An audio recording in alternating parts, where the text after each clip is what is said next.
안녕하세요 여러분, 용닥터입니다. 요 며칠 동안 일도 그렇고 새로 배우는 게 있다 보니까 영상을 오랜만에 올리는 감이 있는 것 같은데, 오늘 영상에서는 제 인생 만족도를 바꿔준 이마 축소술에 대해서 좀 알려드릴 건데, 이마 라인을 째서 당겨서 다시 꼬매주는 수술을 말해요. 2018년 가을에 받았으니까 이제 거의 3년 다 됐네요. 저는 남자 중학교를 나왔는데 왜 그런 게 유행을 했고 왜 나도 반삭을 했는지는 모르겠는데 이마가 진짜 넓구나. 와, 그때 이제 현실 자각을 하고 컴플렉스가 된 거죠. 결국은 3년 전에 기회가 돼서 이마 축소술을 하고 지금까지 정말 저는 개인적으로 만족하면서 지내고 있는데, 3년이 지나면서 제가 느낀 것들이 몇 가지가 있어요. 안 좋은 측면, 단점들을 먼저 알려드리면, 수술을 받고 나서 한 2주에서 길게 한 달 정도는 머리가 미친듯이 빠집니다. 눈에 보이는 것만 거의 80개, 100개가 빠질 정도니까 어마어마하게 빠지고 멘탈도 흔들리고 스트레스도 정말 많이 받게 되는데, 아무래도 이 이마 축소술이라는 게 두피를 째서 억지로 당기다 보니까 기존에 있던 모발들이 스트레스를 받게 되고 일시적으로 이제 탈락하게 되는 거죠. 물론 지금은 거의 그때 빠졌던 머리들 거의 다 회복이 됐어요. 체감상 거의 회복이 된 것 같은데, 그래도 그 당시에 받는 스트레스는 어마어마하고 멘탈 관리를 정말 잘 하셔야 된다. 자, 두 번째는 두피가 많이 뒤집어질 수 있어요. 수술을 받고 나서 48시간 동안 이렇게 붕대를 감고 있어야 되는데, 머리도 못 감지, 붕대에 밀폐된 이런 환경에서 내 두피를 계속 가둬놔야 되지. 그러다 보니까 여드름이 몇 개 난다거나 비듬이 생긴다거나 그럴 수 있는데, 나는 안 그래도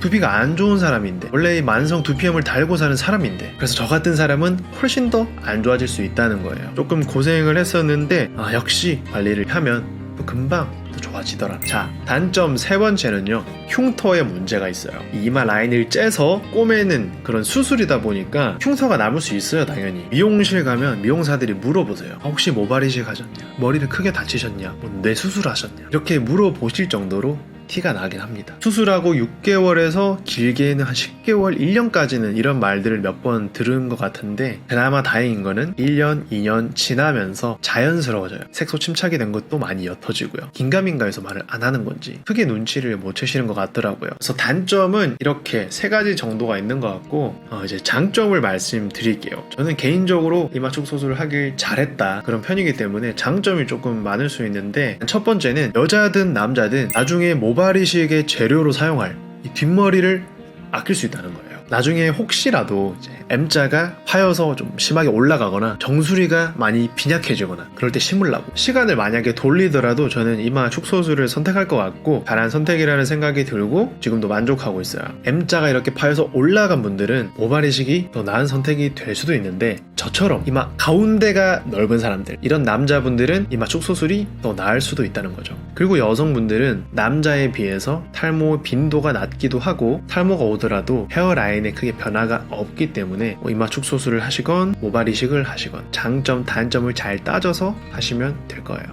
자, 두 번째 장점도 저는 정말 만족하는데, 내 머리, 내 부모님이 물려주신 내 모발 밀도 그대로 갖고 내려오니까 모발 이식 할 때에 비해서 밀도가 훨씬 더 만족스러워요. 그래서 헤어스타일링을 하건 뭘 하건 더 만족스럽다는 거. 자, 세 번째도 진짜 만족하는 거. 이마 축소술을 하고 나서부터는 이제 당당하게 바람을 맞고 가는 거죠. 모르는 분들은 모를 거예요. 이 기분이 어떤 기분인지. 뭔가 모르게 약간 수치심도 느껴진다고 해야 되나? 자존감 떨어지는 것 같고 그런 게 있어요. 네 번째도 진짜 만족스러운데, 말하고 보니까 다 만족스러운 것 같아요. 헤어스타일을 다양하게 시도해볼 수 있다. 남자는 머리빨이라는 거 저는 진짜 100% 공감하는데, 이마가 넓거나 머리가 조금 벗겨지면 어떤 스타일을 해도 느낌이 안 살아요. 이마 축소술로 딱 한 1cm 정도만 줄였을 뿐인데, 어떤 머리 스타일을 해도 그 전보다 훨씬 느낌이 산다고 해야 되나? 자, 다섯 번째도 장점이라면 장점인데, 모발 이식에 비해서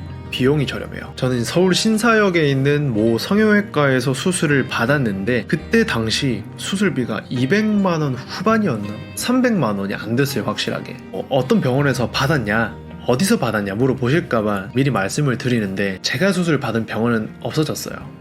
코로나 때문에 망했는지 세무조사를 맞았는지 제가 잘 알지는 못하지만 여튼 없어졌더라고요. 자, 여섯 번째는 흉터가 있긴 하지만 티가 잘 안 나요. 생각했던 것보다. 수술을 받고 나서 얼마나 흉터를 열심히 관리해 주느냐, 흉터 관리를 열심히 해 주느냐에 따라서 달라질 수도 있고, 내 수술을 집도해주는 의사가 얼마나 열심히 세심하게 이쁘게 꼬매 주느냐에 따라서도 달라질 수 있어요. 그래서 누가 봐도 알만큼 그렇게 많이 티가 나진 않아요. 진짜 가까이서 자세히 보지 않는 한. 자, 마지막 7번째는 모발 이식을 받으면 뒤통수를 절개하고 뒤통수에서 머리를 떼잖아요. 그러다 보면 이제 불가피하게 뒤통수도 아프고 잘 때 불편하고 이런 게 있는데, 이마촉 수술은 아무래도 뒤통수가 아니라 앞에서만 볼일을 다 보기 때문에 베개를 베는 것도 저는 편했어요. 자면서 뭐 불편한 것도 크게 없었고, 통증은 제가 모발 이식을 아직 안 받아서 모르겠는데 진통제 먹고 항생제 열심히 바르니까 저는 크게 불편한 게 없었어요. 진통제를 꾸준히 열심히 드셔야 돼요. 일상생활이 편합니다. 그래서 오늘 영상은 모발 이식 말고 이런 방법도 있고, 이런 수술을 받으면 어떤 게 좋고 어떤 게 안 좋더라, 어느 정도 참고만 하셔서 나중에 모발 이식이나 이마촉 수술 받을 때 도움이 되셨으면 좋겠어요. 또 최대한 빠른 시일 내에 다음 영상으로 인사드릴게요. 감사합니다.